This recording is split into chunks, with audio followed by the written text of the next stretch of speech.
এই হচ্ছে আমার একদিনের বাচ্চা রেখেছিলাম, 31টা ছিল। মাঝখানে বৃষ্টি হওয়ার কারণে ঠান্ডা লেগে একসাথেই প্রায় 11টা মরে গেছে। এখনও আছে 19টা। দোয়া করবেন সবাই, আলহামদুলিল্লাহ, মাশাআল্লাহ বলবেন যেন বাচ্চাগুলো টিকে থাকে। আমাদের হচ্ছে আমার দেশি বাচ্চাগুলো প্রায় 1 মাসের কাছাকাছি বয়স হয়ে গেছে। আর ওই যে বাইরে হচ্ছে আমার খাসি মুরগিগুলো,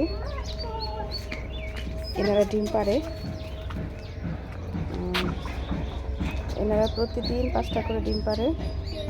আর এই হচ্ছে আপনার লেয়ারের মোরগ। আরেকটা কোথায়? ওই যে আরেকটা হাঁটতেছে, হচ্ছে ছোট।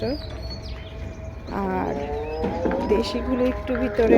আজান হয়ে যাচ্ছে তো এখন আর বোঝা যাবে না, পরে কথা বলবো, পরে আবার একদিন দেখাবো।